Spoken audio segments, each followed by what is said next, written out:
এটা আবেগের বিষয় না, উড়াইয়া দেওয়ার বিষয় না, এটা ষড়যন্ত্র করলেই হবে না।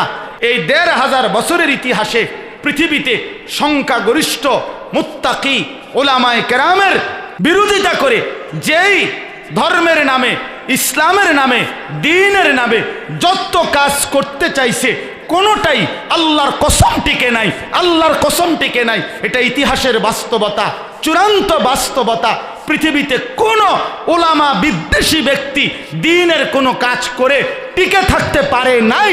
অতএব আজকের সাদের অনুসারী যারা সারা পৃথিবীতে এই গন্ডগোল করে ওলামাদের থেকে উম্মতকে আলাদা করতে চাচ্ছে, সাদ নামের ওই ব্যক্তির যেই সন্ত্রাসী অনুসারীরা, তারা কোশ্চেন কালেও আল্লাহর কসম তারা সফল হবে না, সফল হবে না, সফল হবে না, কোনো সন্দেহ নাই এতে, এটাই সত্য। আল্লাহ তাআলা নাফরমানের দিকে তাকায়া ফেরেশতাকে বলবেন, খুজুহু, এই ফেরেশতা ওই বেঈমানকে ধর, ফাগুল্লুহু, এদেরকে বেঁধে ফেল। ফেরেশতা বেঁধে ফেলবে হাসরের মাঠে। এবার ফেরেশতা বলবে, আল্লাহ এখন কি করব? আল্লাহ বলবেন, সুম্মাল জাহিমা সাল্লু, একটা লাথি মাইরা জাহান্নামে ছুঁড়ে মার, মার লাথি, একদম ধাম করে লাথি দিবি, এক লাথিতে ফুটবলের মতো যেন জাহান্নামে গিয়া পড়ে। সুম্মা ফি সিলসিলাতিন যারউহা ৭০ যিরাআন ফাসলুকু।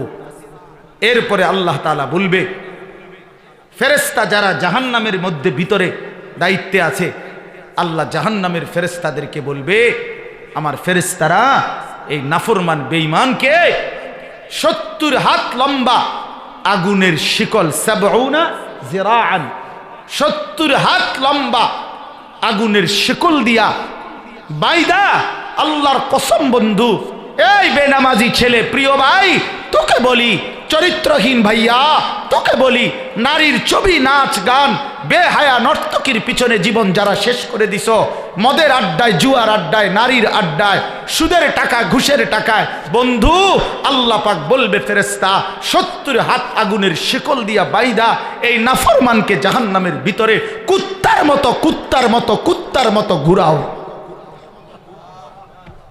ফাসলুকুহু অর্থ হলো কুত্তার মতো ঘুরাও তারে, তারে পুরা জাহান্নাম ঘুরাও। সবার সাথে পরিচয় করায় দাও, এই বেঈমানের অপরাধ কি শোনায় দাও। কি মনে করছেন? হ্যাঁ, নাফরমান কুত্তার মতো। কোরআন শরীফে আছে, রাগ হবার কোনো সিস্টেম নাই। হারামখোর কুকুরের মতো, সম্পদ লোভী কুকুরের মতো, অবৈধ উপার্জনকারী কুত্তার মতো, আল্লাহর নাফরমান কুত্তার মতো। কোরআন শরীফে আল্লাহ বলছে, ফামাসালুহু কামাসালিল কালব। অর্থ কি কোন? হ্যাঁ বলেন, বলেন, আপনাদের হুজুর বলুক। আল্লাহ তাআলা বলছে, ফামাসালুহু কামাসালিল কালব, নাফরমান কুত্তার মতো। কালব অর্থ কুত্তা, কুকুর। ইন তাহমিল আলাইহি ইয়ালহাস আও তাতরুকহু ইয়ালহাস। আল্লাহ বলে নাফরমান কুকুরের মতো, যে পাইলেও জিহ্বা লম্বা করে দেয়, যেই কুকুর না পাইলেও জিহ্বা লম্বা করে দেয়। নাফরমান, আমি তাকে সব দিচ্ছি দুনিয়ায়, তারপরও সে আমাকে ডাকে না, পাইলেও ডাকে না, না পাইলেও ডাকে না, আমার সেজদা দেয় না। শরীর খারাপ হইলেও নামাজ পড়ে না, সুস্থ থাকলেও নামাজ পড়ে। কোনোভাবেই সে, তার ঘাড় আমি আল্লাহর সামনে নয় না। এই জন্য এই পৃথিবীর সবচেয়ে বড় ঘাটতেরাকে বেনামাজ, জানেন এটা? এই পৃথিবীর সবচেয়ে বড় গাদ্দার, ঘাটতেরা কে? বেনামাজ। কেন? কারণ হইল তার ঘাড় এত শক্ত যে সে তার ঘাড় মালিকের জন্য নামায় না। তার ঘাড় সে আল্লাহর জন্য নোয়ায় না, তাহলে তার চাইতে বড় ঘাটতেরা, বেয়াদব আর কেউ হইতে পারে না। এই জন্য দোস্ত, বন্ধু, জিন্দিগির উপরে কদর করেন, হায়াতের উপরে কদর করেন, জীবনের উপরে কদর করেন। এই ছোট্ট হায়াত দেখতে দেখতে ফুরায় যাবে, দেখতে দেখতে ফুরায় যাবে। একটা বছর চলে গেছে, একটা সপ্তাহ চলে যায়, একটা মাস চলে যায়। সেদিন মাগরিবের নামাজের পরে আমি ফেনী চিটাগাং মাহফিলে যাইতেছি। ফেনী প্রথম দিনে রজব মাসের মাগরিবের নামাজ আমি ফেনী একটা মসজিদে যখন পড়ছি, মাগরিব সালাম ফিরাইয়া ইমাম সাহেব দোয়া করতেছে। এই দোয়ার মধ্যে ইমাম সাহেব প্রথম আমার কানে পড়লো আল্লাহুম্মা বারিক লানা ফি রাজাব ওয়া শাবান পড়ছে। আমি লাভ দিয়ে উঠছি, ইন্নালিল্লাহ কও কি। আমার সাথে হেরে বললাম যে রজব মাস চলে আসছে, রমজান কাছায়। মানে আমি রীতিমতো মনে হয় যেন অবাক হয়ে গেলাম যে হায় হায় কখন চলে আসলো, রমজান তো কাছাইয়েই গেল। তাই রমজান তো কাছাইয়ে গেল। জিন্দিগি কত ছোট, জীবন কতটা ছোট, সময় কি দ্রুত চলে ভাইয়া। রাসূলুল্লাহ সাল্লাল্লাহু আলাইহি ওয়াসাল্লাম বলছেন ইয়াতাকারাবুজ জামান, আখিরি জামানার কিয়ামতের একটা আলামত এটা নবীজি বলছে। ইয়াতাকারাবুজ জামান, সময় সংকীর্ণ হয়ে যাবে, কাছাকাছি হয়ে যাবে। এক বছর নবীজি বলছে এক মাসের মতো মনে হবে, এক মাস এক সপ্তাহের মতো মনে হবে, এক সপ্তাহ এক দিনের মতো মনে হবে, একদিন মুহূর্তের মতো মনে হবে। সময় এতটা দ্রুত চলতেছে এখন। অতএব আজকে আমরা আমাদের জীবনের উপরে কদর করেই আল্লাহর কথা শুনি। আমার এই একজনের ওয়াজ না, আমার উদ্দেশ্য এই কথা বোঝানো আপনাদের স্থানীয় মসজিদের ওলামায়ে কেরাম, ইমাম সাহেব, খতিব সাহেব, ওয়াজ মাহফিলের ওলামায়ে কেরাম, আপনারা প্রত্যেকের কথা মনোযোগ দিয়ে শুনেন। ওলামায়ে কেরামের দিক নির্দেশনা শুনেন, ওলামায়ে কেরামের দিক নির্দেশনা শুনেন। ওলামায়ে কেরামের সাথে বিরোধিতা করে, ওলামায়ে কেরামের সাথে উল্টা কইরা এই পৃথিবীতে ১৫০০ বছরে কেউ টিকে নাই। এটা একেবারে বিশ্বাস করে, আমি হুজুর এই জন্য বলতেছি এটা না, বা এটা গায়ের জোরের কথা না। মানে একটা কথা আছে যে গাছ জোরে ক্ষমতা দেখাইলাম, হাসিনা যেহেতু বাইক যেও না আমরা একটু ক্ষমতা দেখাই, এটা না। এটা আসলে এরকম ক্ষমতা দেখানো না, আল্লাহর কসম এটা ক্ষমতার কিছু না। এটা একটা চিরন্তন অনিবার্য বাস্তবতা যে ১৫০০ বছরে আল্লাহ তাআলার পক্ষ থেকে কোরআন শরীফে আছে সুম্মা আওরাসনাল কিতাব, আমি কোরআনের উত্তরাধিকার বানিয়েছি আমার রাসূলের পরে, আমি যাদেরকে বাছাই করি তাদেরকে। অতএব আল উলামা ওয়ারাসাতুল আম্বিয়া, উলামায়ে কেরাম আম্বিয়াদের ওয়ারিস। এই ওয়ারিস শব্দটা আল্লাহ কোরআনে ব্যবহার করছে, নবীও হাদিসে ব্যবহার করছে। কাজে উলামায়ে কেরামের মনোনয়ন আল্লাহর পক্ষ থেকে, রাসূলুল্লাহর পক্ষ থেকে। এটা আবেগের বিষয় না, উড়াইয়া দেওয়ার বিষয় না, এটা ষড়যন্ত্র করলেই হবে না। এই জন্য ১৫০০ বছর ইসলামের এই ১৫০০ বছরের ইতিহাসে পৃথিবীতে সংখ্যাগরিষ্ঠ মুত্তাকি উলামায়ে কেরামের বিরোধিতা করে যেই ধর্মের নামে, ইসলামের নামে, দ্বীনের নামে যত কাজ করতে চাইছে কোনোটাই আল্লাহর কসম টিকে নাই, আল্লাহর কসম টিকে নাই। এটা ইতিহাসের বাস্তবতা, চূড়ান্ত বাস্তবতা। পৃথিবীতে কোনো ওলামা বিদ্বেষী ব্যক্তি দ্বীনের কোনো কাজ করে টিকে থাকতে পারে নাই। অতএব আজকের সাদের অনুসারী যারা সারা পৃথিবীতে এই গন্ডগোল করে ওলামাদের থেকে উম্মতকে আলাদা করতে চাচ্ছে, সাদ নামের ওই ব্যক্তির যেই সন্ত্রাসী অনুসারীরা, তারা কোশ্চেন কালেও আল্লাহর কসম তারা সফল হবে না, সফল হবে না, সফল হবে না, কোনো সন্দেহ না এতে। এটাই সত্য, এটাই সত্য, এটাই সত্য। হয় আমি থাকবো না, নয়তো কেউ থাক, আরো হাজার আলেম শহীদ হইতে পারে, কোনো সমস্যা নাই। আমার রক্তে কিছু আসবে যাবে না পৃথিবীতে। আমার রক্ত ঝরলে, আমার মতো হাজারো আলেমের রক্ত ঝরলে জমিনের কিচ্ছু হবে না, কিন্তু ওলামায়ে কেরাম থেকে উম্মতকে আলাদা করা যাবে না। মসজিদ মাদ্রাসা থেকে ওলামায়ে কেরামকে বিচ্ছিন্ন করা যাবে না। দাওয়াতের নামে হোক আর তাবলীগের নামে হোক, যেই কোনো নামে।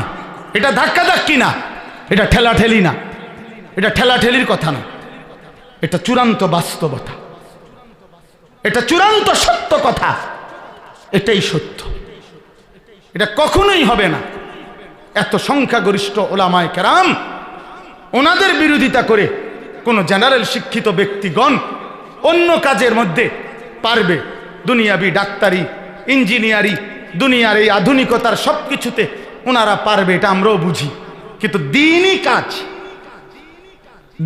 কাজ উলামায়ে কেরাম থেকে এতটা প্রচন্ড বিরোধিতা করে অন্য কেউ ওনাদের সমকক্ষ কাজ অথবা টিকা এটা পারবে না, এটা টিকবে না, কোনোভাবেই টিকবে না। এটা মনে রাখে, এই 2-4 জনের বিরোধিতায় কিচ্ছু আসবে যাবে না। আসলুহা সাবিতুন ওয়া ফারউহা ফিস সামা। আল্লাহ তাআলা কালেমার বীজ সত্যবক জমিনের নিচে, শাখা প্রশাখা আরশ আজিম পর্যন্ত। অতএব কোরআন যে নীতি বলছে, উলামায়ে কেরাম কোরআনের ধারক বাহক, রাসূলুল্লাহ সাল্লাল্লাহু আলাইহি ওয়াসাল্লাম বলছেন, এটা বলে ইজারাদারি না যে আপনারা হুজুররাই সব না, আমরা হুজুররা সব বলি না, কিন্তু উলামায়ে কেরাম যে জিম্মাদারি দাওয়াত, তালিম, তাবলীগ, তাজকিয়া, জিহাদ, ইসলামের এই কাজগুলো উলামায়ে কেরামের নিগরানি তত্ত্বাবধান ব্যতীত হবে না। আপনারা একটা জিনিস খেয়াল করে দেখেন, বাংলাদেশের চারদিকে গলিতে গলিতে, রাস্তায় রাস্তায়, মোড়ে মোড়ে আলহামদুলিল্লাহ মাদ্রাসা, ছোট ছোট মাদ্রাসা, বড় মাদ্রাসা, নুরানি মাদ্রাসা, হাফিজি মাদ্রাসা, কওমি মাদ্রাসা অনেক চারদিকে হচ্ছে কিনা বলেন না, হচ্ছে কিনা বলেন। এখন একটা চিন্তা করেন তো, কেউ যদি বলে, আমরাও অনেকে বলে, এত মাদ্রাসা হচ্ছে কেন? তা আমিও তো বলি এত মাদ্রাসা হচ্ছে কেন, আমারও তো প্রশ্ন এটা, মিয়া এত মাদ্রাসা হচ্ছে কেন? কিন্তু উত্তর কি? আপনি আগে বলেন যে এই জমিনের মধ্যে তো একটা পাতাও পড়ে না আল্লাহর ইচ্ছা ছাড়া, ঠিক কি? তাহলে এত বড় একটা মাদ্রাসা হইয়া গেল আল্লাহর ইচ্ছা ছাড়া। একটা পাতা যেখানে পড়ে না আল্লাহর ইচ্ছা ছাড়া, সেখানে এতগুলো মাদ্রাসা হয়ে গেল, হাজার হাজার, গলিতে গলিতে, গ্রামে গ্রামে, গঞ্জে গঞ্জে, আল্লাহর ইচ্ছা ছাড়া হইছে। তাহলে বুঝাই গেল আজকের দুনিয়া, আগামী দিনের সমাজ নিঃসন্দেহে এটা প্রমাণ করে যে সর্বত্র এই মাদ্রাসাগুলোর প্রমাণ করে যে সমাজের দিন মজুর, ঠেলাওয়ালা, কুলিওয়ালা, একেবারে নিম্ন আয়ের মানুষটাও চায়, স্বপ্ন দেখে আমার সন্তান হাফেজে কোরআন হবে। সমাজের সবচেয়ে উচ্চ পদস্থ ব্যক্তি, রাষ্ট্রের সর্বোচ্চ ব্যক্তিরাও, তারাও স্বপ্ন দেখে আমার ছেলেটা কোরআনের হাফেজ হবে।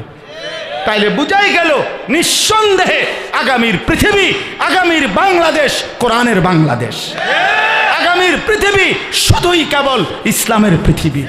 অতএব কয়জন উলামায়ে কেরাম কয়জনের বিরোধিতা করবে, কয়জনকে হত্যা করবে, কয়জনকে শহীদ করবে?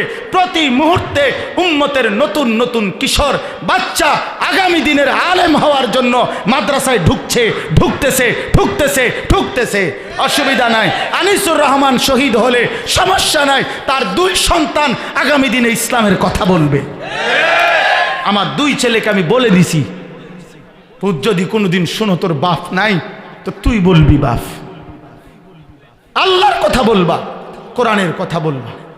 অতএব আমার এই ছোট্ট বাংলাদেশ ছোট হইতে পারে, কিন্তু কোনো ষড়যন্ত্রকারী এখানে সফল হবে না, কারো ষড়যন্ত্র সফল হবে না ইনশাআল্লাহ। আল্লাহ তাআলা আমাদের প্রত্যেককে ঈমান আমলের দৌলত দান করেন। উলামায়ে কেরাম থেকে বিচ্ছিন্ন হয়েন না বাপ, হয়েন না, কোনোভাবেই না। সংখ্যাগরিষ্ঠ উলামায়ে কেরাম মিথ্যা বলতে পারে না। ইসলাম নিয়া, দিন নিয়া উলামায়ে কেরামের এত বড় বৃহৎ জামাত সারা বাংলাদেশে, এত লক্ষ আলেম একসাথে মিছা কথা কইতারেন, এটা সিস্টেম নাই, এটা আকলের কথা, বিবেকের কথা। একজন হইলে ভিন্ন হইতো, 2 জন হইলে হইতো, কিন্তু লক্ষ লক্ষ আলেম, হাজার হাজার আলেম একসাথে ভুল বলতে পারে না, মিথ্যা বলতে পারে না, এটা আকল তসলিম করে না। আল্লাহ আমাদেরকে বুঝার তৌফিক দান করে, আল্লাহ আমাদেরকে বুঝার তৌফিক দান করে। চলেন এই আয়াতের তর্জমা বলি, আমার কথা শেষ।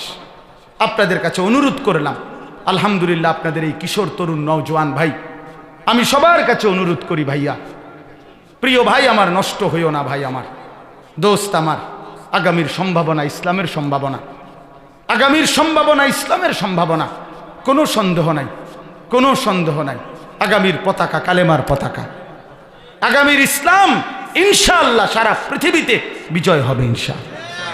মাহাদি আসবে, দাজ্জালের বিরুদ্ধে লড়বে, কালেমার বিজয় হবে। হকের বিজয় হবে, কোনো সন্দেহ নাই, কোনো সন্দেহ। সারা পৃথিবীতে নওজোয়ান যদি জালেমকে হটাইতে পারে তো নওজোয়ান কালেমার পতাকা উড়াইতে পারে ইনশাআল্লাহ। বাংলাদেশের কিশোর নওজোয়ান এরা যদি জালেমকে হটাইতে পারে তাহলে বাংলাদেশের কিশোর নওজোয়ান এদেশের আকাশে ইমানের পতাকা উড়াবে ইনশাআল্লাহ, কোনো সন্দেহ নেই, কোনো সন্দেহ। এই জন্য আমি অনুরোধ করি প্রত্যেকটা ছেলের কাছে, প্রিয় ভাই, হাত জোড় করে নিজের আখলাক, নিজের চরিত্র, নিজের জিন্দেগি সুন্দর করো। কেউ যদি নজর নাও দেয় তুমি নষ্ট হইও না।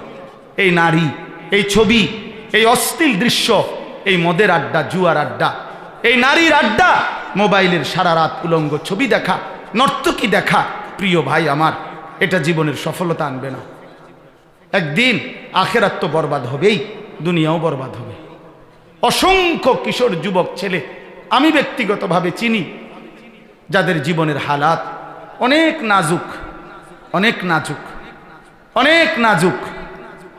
একটা পর্যায়ে আইসা এই অশ্লীলতার, উলঙ্গতা, এই অসভ্যতার নোংরামির মধ্যে ডুবতে গিয়ে শরীর, যৌবনের সক্ষমতা সব নষ্ট হয়ে দুনিয়াটাও বরবাদ, আখেরাতটাও বরবাদ, আখেরাতটাও। আপনাদের কাছে তো বলবে না, কিন্তু আমাকে কাছে, আমার পকেটে তো অহরহ ছেলেরা চিঠি দেয়, কাগজ দেয়, মোবাইলে মেসেজ দেয়, আমার সঙ্গী সাথীদের কাছে শোনায়, আমি তো শুনি। কত ছেলের জন্য আমি আলাদা দোয়াও করি। মনে শুনলে কান্না লাগে যে ছেলে, এত অল্প বয়সী ছেলে, একেবারেই অকেজো, একেবারেই অকেজো, শেষ, জিন্দিগি শেষ, যৌবনের সক্ষমতাও শেষ, আখেরাতও বরবাদ। এজন্য এই নারীর ছবি, এই জেনা ব্যভিচারের দৃশ্য সুখ আনবে না, সুখ আনবে না। রাস্তার ওই বেপর্দা নারী, এ তার দেহ, সারা অঙ্গে বন্ধু আগুন জ্বলে। মোবাইলের ওই নর্তকীর দেহে আগুন জ্বলে, ভিন নারী, বেহায়া নারীর শরীরে আগুন জ্বলে। আগুন জ্বললে সুখ হয় না। আল্লাহ তাআলা আমাদেরকে বুঝার তৌফিক দান করেন। চলেন দেখেন এই তর্জমা শুনুন। আল্লাহ তাআলা আমাদেরকে বলছেন, ইয়া আইয়ুহাল্লাযীনা আমানুত্তাকুল্লাহ, হে ঈমানদারগণ, হে ঈমানদারগণ, হে মুমিনগণ। আমাদেরকে বলছে, প্রিয় ভাই, আপনাদেরকে বলছে, বাবারা আপনাদেরকে বলছে, নওজোয়ান ভাই আপনারা রাস্তায় দাঁড়িয়ে আছেন, আপনাদেরকে বলছে। আল্লাহ বলছে, হে ঈমানদারগণ। কোরআনুল কারীমের মধ্যে আমার এই একটা কথা শুনেন, কোরআনুল কারীমের মধ্যে 89 বার, 8, 9, 89 বার কোরআনুল কারীমের মধ্যে ইয়া আইয়ুহাল্লাযীনা আমানু এই শব্দটা আছে। 89 বার আল্লাহ তাআলা 89 বার আমাকে আপনাকে ডাকছেন, হে ঈমানদার, হে ঈমানদার, হে ঈমানদার, হে মুমিন, আমি তোমাকে ডাকছি বান্দা, আমি তোমাকে ডাকছি, তুমি আমার বান্দা, তুমি আমার কথা শোনো। আচ্ছা, এবার একটাবার ইনসাফের সাথে বলেন, হাসরের ময়দানে যদি আল্লাহ জিজ্ঞেস করে, বান্দা আমি 89 বার তোর ঈমান ধরে ডাক দিলাম, আর কতবার ডাকলে বান্দা তুই আমার কথা সাড়া দিতি? কি জবাব দিবেন বলেন? দোস্ত, তোমরা যারা নামাজ পড়ো না, তোমাদেরকে জিজ্ঞেস করি, ভাই আমার, 80 বারের চাইতে মহান আল্লাহ বেশি কোরআনুল কারীমের মধ্যে নামাজের কথা বলছেন। আল্লাহ তাআলা হাসরের ময়দানে তো জিজ্ঞেস করবে, বান্দা আমার মতো মালিক, আমার মতো মহান আল্লাহ 80 বারের চাইতে বেশি নামাজের কথা বললাম, আর কতবার বললে বান্দা তুমি আমারে সেজদা দিতা? কি জবাব হবে? আল্লাহ নবী সাল্লাল্লাহু আলাইহি সাল্লাম বলবেন, কসম খোদার, আমরা উর্দু কিতাবে পড়ছি, হাসরের ময়দানে বহু উম্মতকে নবী বলবে, উম্মত তুমি যেই আমল নামাটা নিয়ে আসলা, তুমি জানো উম্মত, আমি 23 বছর একটানা 23টা বছর উম্মত আমি তোমাদের জন্য কেঁদেছিলাম, আমি সারা রাত কাঁদছি, এশার নামাজের পরে দাঁড়াইছি, ফজরের আজান পর্যন্ত উম্মত আমি চোখের পানি ফেলে কাঁদছিলাম, তোমাদের জন্য আমি দোয়া করছিলাম। আল্লাহ নবী বলবেন, উম্মত আমি তায়েফের পাথরের আঘাতে আমার শরীর থেকে এই পরিমাণ রক্ত ঝরছে যে পায়ের জুতা আমার পায়ের তালুর সাথে জমাট বাইধা গেছে, আমার জুতাটা পর্যন্ত খোলা যায় নাই, আমার রক্তে আমার শরীরটা পুরা দেহ রক্তাক্ত করেছি আমি ক্ষুধার কষ্টে পেটের মধ্যে 2টা পাথর বাঁধছি। আমি উহুদে দান শহীদ করে রক্ত মাখা দেহ নিয়ে পড়েছিলাম বেহুশ হয়ে। আমার ঘরের চুলায় 3 মাস লাগাতার রান্না করা কোনো খাবার রান্না হয় নাই। আমি এত রক্ত ঝরাইলাম, এত চোখের পানি ফেললাম, এতদিন ক্ষুধার্ত রইলাম বিনিময়ে উম্মত এই আমল নামা দেখার জন্য। কই তোমার নামাজ কোথায়? 365 দিনে খোদার একটা বছর কোনো দিন ফজরের নামাজ পড়লা না, এ কেমন জিন্দিগি উম্মত? 30 বছর একজন মুসলমান মিথ্যা বলে, 30 বছর সুদ খায়, 30 বছর বেনামাজি,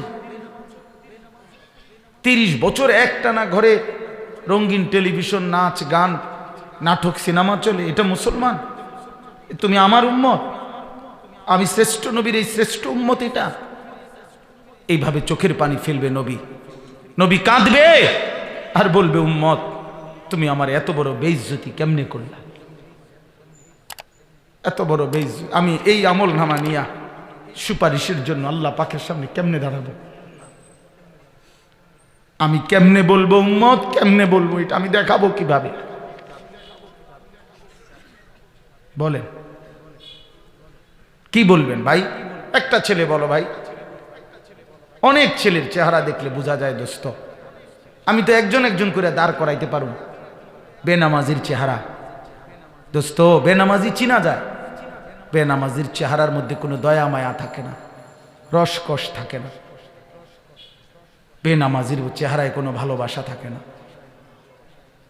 পাষাণ হয়ে যায় চেহারা। হারামখোরের চেহারার মধ্যে কোনো মায়া দয়া থাকে, কোনো সুদখোরের চেহারার মধ্যে কোনো দয়া মায়া নেই, কোনো হারামখোরের চেহারার মধ্যে কোনো দয়া মায়া নেই।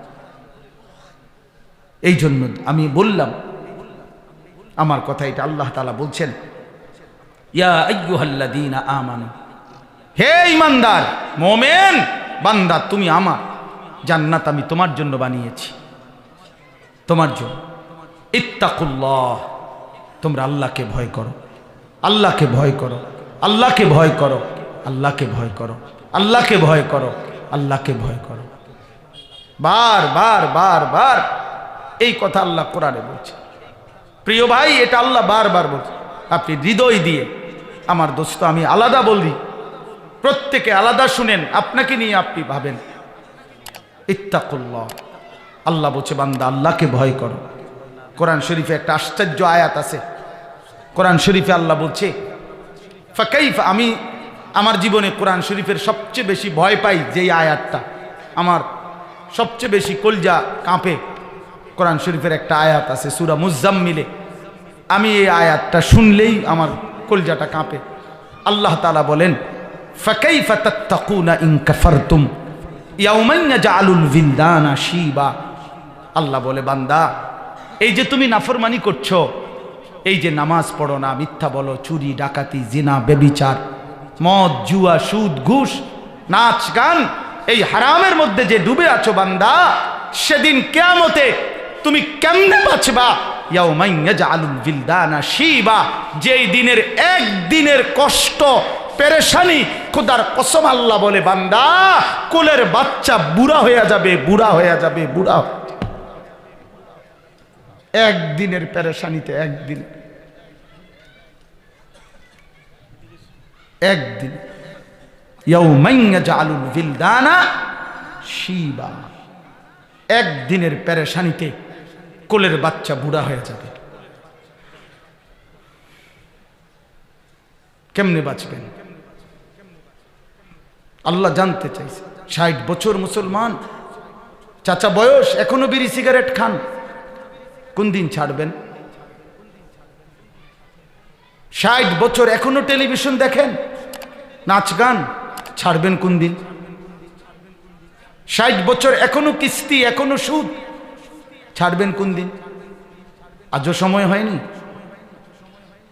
আল্লাহকে চিনবার সময় হয় নাই? আপনি কারো লাশ জানাজা দেখেন নাই? আপনি কি কবরস্থান দেখেন নাই? আল্লাহ তাআলা আমাদেরকে বুঝ দান করেন, আল্লাহ তাআলা আমাদেরকে কবুল করে নেন। আল্লাহ তাআলা বলেন ইত্তাকুল্লাহ, আল্লাহকে ভয় করো। আল্লাহকে ভয় করার প্রথম অর্থ হলো গুনাহ ছেড়ে দাও, গুনাহ ছেড়ে দাও, গুনাহ ছেড়ে দাও, আর হুকুম পালন করো। ইত্তাকুল্লাহ ইত্তাকুল্লাহ ওয়াল তানদুর নাফসুম মা কদ্দামাত লিগাদ। আল্লাহ বলেন, আর বান্দা প্রতিদিন লক্ষ্য করো, সর্বদা খেয়াল রেখো, আজকের দুনিয়া থেকে আগামীকালকের আখিরাতের জন্য কি পাঠাইছো। একটা দিন চলে গেল, আখিরাতের জন্য কি পাঠাইলা।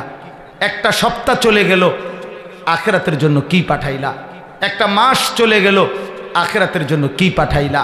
একটা বছর 2024 সাল চলে গেল, আখিরাতের জন্য কি পাঠাইলা। এটা আল্লাহ তাআলা নিজে এই আয়াতে বলছে। এখন আপনারাই বলেন, গত একটা বছর যারা প্রতিনিয়ত সুদ খাইলেন, আখিরাতে কি পাঠাইলেন। গত একটা বছর 365 দিনে যারা কোনোদিন ফজরের নামাজ পড়লেন না, তারা আখিরাতে কি পাঠাইলেন। যে বোন পর্দা করে না কোনোদিন, এই বেপর্দা বোন গত এক বছরে আখিরাতে কি পাঠাইল। যাদের ঘরে প্রতিদিন নিয়ম মাফিক রোদ বৃষ্টি সর্বাবস্থায় টেলিভিশন চলে, নাচ গান নাটক সিনেমা, তো এই একটি বছর আপনি আখিরাতে কি পাঠাইলেন বলেন। 2024 সালের হিসাব বলেন, 25 সালের শুরুতে বলেন, কি পাঠাইলেন। আল্লাহ তো জানতে চাইছে। ওয়াল তানদুর নাফসুম মা কদ্দামাত লিগাদ। লক্ষ্য করো বান্দা, আজকে তুমি দুনিয়া থেকে আখিরাতের জন্য কি পাঠিয়েছো, কি পাঠিয়েছো। ওয়াত্তাকুল্লাহ। আল্লাহ বলেন, আবারও বলছি, আল্লাহকে ভয় করো।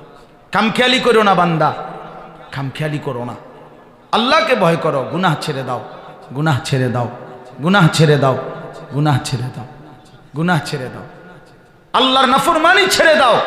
ইন্নাল্লাহা খাবীরুম বিমা তা'মালুন। আল্লাহ বলে, বান্দা তুমি মনে রেখো, তোমার জিন্দেগির প্রতি ঘন্টা মিনিট সেকেন্ড, একাকী প্রকাশ্য, রাত দিন গোপন আড়াল, আমি আল্লাহ 100 পূর্ণ খবর রাখতেছি। আমার থেকে আড়াল করতে পারবা না, আমার থেকে আড়াল করতে পারবা না, আমার থেকে আড়াল করতে পারবা না, কোনো আড়াল করার সুযোগ নেই। এরপরে দ্বিতীয় আয়াত শুনেন, এই আমার কথা শেষ।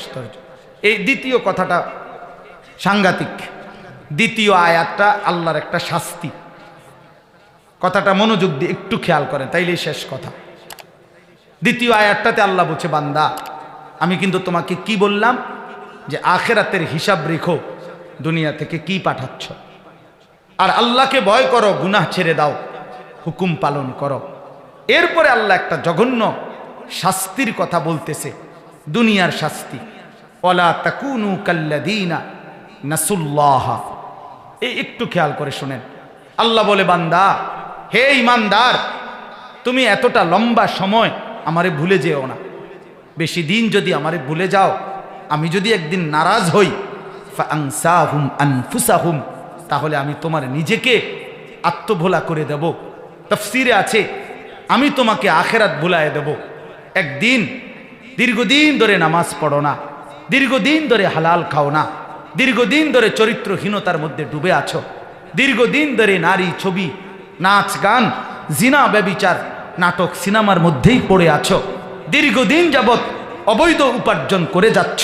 আল্লাহর কসম, আল্লাহ বলে, একদিন আমি তোমাকে কবর, হাসর, আখিরাত, মিজান, ফুলসেরাত, জান্নাত, জাহান্নাম, পরকালের এই বিষয়গুলো টোটাল ভুলায় দেব, টোটাল ভুলায় দেব।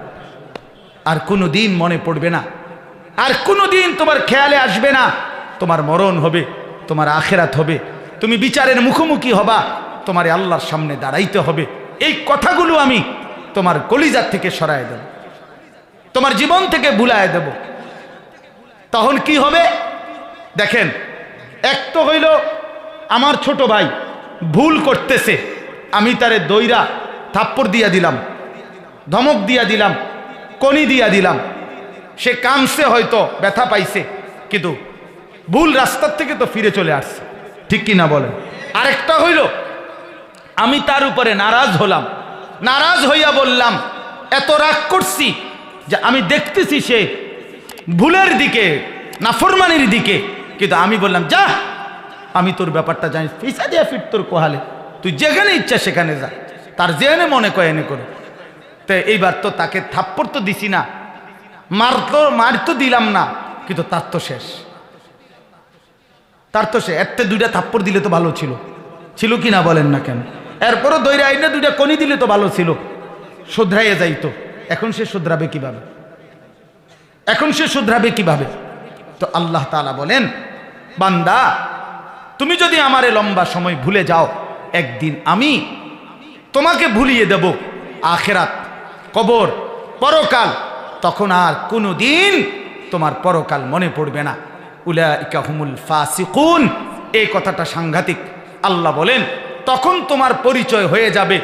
আর আগে কইছিলাম, খেয়াল করেন, আগে বলছিলাম ইয়া আইয়ুহাল্লাযীনা আমানু, হে ঈমানদার, কিন্তু অব্যাহত নাফরমানি, অব্যাহত পাপ, ধারাবাহিক পাপ আমি আল্লাহকে করার কারণে আমি আল্লাহর, এবং আজ তোমাকে যখন আমি আখিরাত ভুলাই দিছি, এইবার তোমার পরিচয় হয়ে যাবে উলাইকা হুমুল ফাসিকুন, তুমি হয়ে যাবা ফাসিক, পাপী।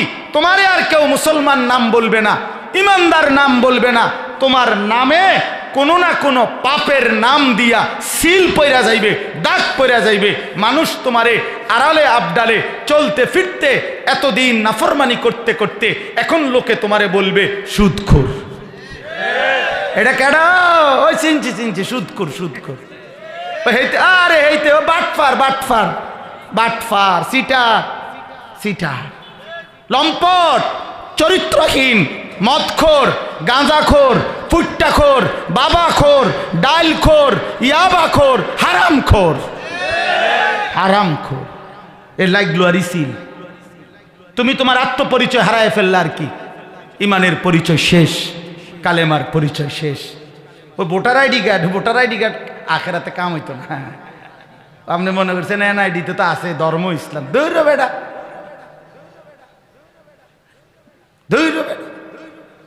এনআইডি দিয়ে তো হইতো না, এনআইডি তো বাংলাদেশে না, এটা তো দুনিয়াতে না, আখেরাতে এনআইডি দিয়ে করবো কি? কথা বলেন না, এটা জঘন্য সাংঘাতিক ব্যাপার। এটা মানে কেউ যখন লাগাতার আল্লাহর নাফরমানি করে, তখন তার নামে একটা পাপের চিহ্ন লেগে যায়। লোকে তখন বাড়ি তো করে, বিল্ডিং তো করতেছে, আমরাও দেখছি, বিরাট বাড়ি, টাইলস লাগাইতে আছে, মানুষে হাঁটতে যাইতে ও সুদের টেয়া না, হ্যাঁ কিসের টাকা? 2 নম্বরই টাকা। উঠতে বইতে বাটফারি করে। আমার একজনে বলছে হুজুর মন্ডা চাইছে একটা ফাঁসাত লাত্তি দেই। আমি কিও কন, এরম ভদ্রলোক আমনে বেডারে লাত্তি দিতেন কন? হুজুর কাঠটা সুদখোর, এই শব্দ এটা কইছে, কাঠটা সুদখোর, কাঠটা সুদখোর করলে হাতে দিত না, কিটা দিত? ক্ষমতা নাই দেখ কেনা ফারি ডালো দিলাম। তাইলে বুঝা গেল, আহা সম্পদ তো ইজ্জত দিল না, সম্পদকে ইজ্জত দিল। উলাইকা হুমুল ফাসিকুন। এজন্য প্রথম বলছিল ইয়া আইয়ুহাল্লাযীনা আমানু, হে ঈমানদার। আল্লাহ বলেন অব্যাহত নাফরমানি করে আজ তুমি হয়ে গেলা ফাসিক, আজ তুমি পাপী হয়ে গেলা, আজ তোমার নামের পরিচয় লেগে গেল। এই অসংখ্য মহিলারা, আহা এই মহিলা তার বেপর্দা চলতে চলতে একদিন তার পরিচয় হয়ে গেছে চরিত্রহীন নারী, বেপর্দা নারী। যেই ছেলেগুলো তারে দেখছে, এগোরেও যদি কোনো কেউ জিঙ্গায় ওই মেয়াগারে চিনি নি আমি, চিনি না মানে অসিব্য নাম্বার 1, অসিব্য। গ্রামের এমন কোনো লোক নাই তার এবিডিরে চিনে না। আমার একজনে বলছে, কয় হুজুর আমি বাজারে গেলে আমগো হেবুডির নামে আমারে চিনে,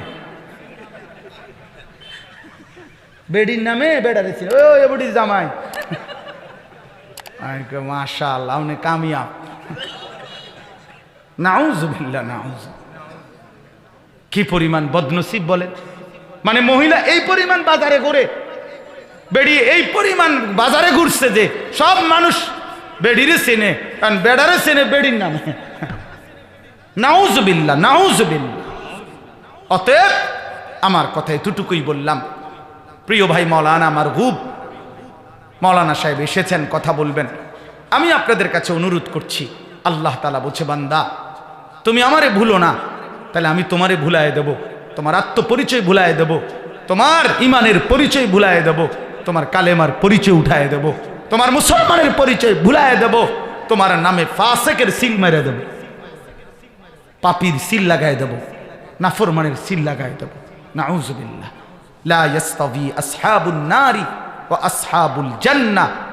আল্লাহ বলেন শেষ কথা হলো বান্দা, জাহান্নামী আর জান্নাতি, ইমানদার আর নাফরমান বরাবর হতে পারে না। আসহাবুল জান্নাতি হুমুল ফাইজুন। মনে রেখো, যারা জান্নাতি, যারা নেককার, যারা ইমানদার, যারা সেজদাওয়ালা, যারা বন্দিগিওয়ালা, হুমুল ফাইজুন, তারাই সফল, তারাই সফল, তারাই সফল, তারাই সফল। অতএব সফলতা সেজদাতে, কামিয়াবি সেজদাতে, আল্লাহর গোলামির মধ্যে। এই জন্য নওজোয়ান কিশোর তরুণ ভাই, আবারও অনুরোধ করছি, আগামীর পৃথিবীতে নাফরমানি এই জিন্দিগি নিলে, নাফরমানির এই জীবন নিলে দাজ্জালের খপ্পরে পড়ে যাইবা ভাই। মাহাদির পক্ষ চিনবা না, ইমানের পক্ষে থাকতে পারবা না, আখেরাত চিরস্থায়ী জাহান্নামী হয়ে যাবে। এই জন্য উদাত্ত আহ্বান জানাই আজকের এই চমৎকার মাহফিল থেকে। বরদৈল উত্তরপাড়া যুব মানব কল্যাণ পরিষদ, চমৎকার সুন্দর নাম। আমি আপনাদেরকে উৎসাহিত করি, আপনারা ইমানের জন্য, দ্বীনের জন্য, আল্লাহর কোরআনের জন্য, উম্মতের ইসলাহের জন্য আরও ফিকির করেন, আরও ফিকির করেন, আরও ফিকির করেন। সমাজের মানুষের বৈষয়িক কল্যাণ মনে রাখবেন। মানুষকে শীত বস্ত্র দেওয়া, মানুষকে ক্ষুধার্তকে আহার দেওয়া, মানুষের বঞ্চিত মানুষকে আর্থিক সহযোগিতা করা, অসুস্থ ব্যক্তিকে চিকিৎসা সেবা দেওয়া, নিঃসন্দেহে এটা মানব কল্যাণ। কিন্তু মানবের সংশোধন, তার জীবনের পরিবর্তন, তারে আল্লাহর সাথে জুড়ে দেওয়া, আখিরাতের সাথে জুড়ে দেওয়া, তারে নামাজে অভ্যস্ত করে দেওয়া, খোদার কসম এটা তার চাইতে কোটি গুণ বেশি মানব কল্যাণ। কথা বোঝেন নাই? হ্যাঁ, এটা বড় মানব কল্যাণ। ওইটাও দরকার, ওইটাও উত্তম, এটা আরো বেশি উত্তম। এই জন্য দুটোটার সমন্বয় করেন। মানুষের বৈশ্বিক দুনিয়ার বৈশ্বিক কল্যাণ এর জন্য ফিকির করেন। মানুষের ঈমান আমল আখিরাতের সাথে সম্পর্ক জুড়বে কিভাবে, এর ফিকিরও আরো জোরদার করেন। আল্লাহ তাআলা আজকের এই চমৎকার মাহফিল, ইন্তেজাম, তাফসীরুল কোরআন মাহফিলের এই বরকতময় পরিবেশ কবুল করে নেন। আমিন।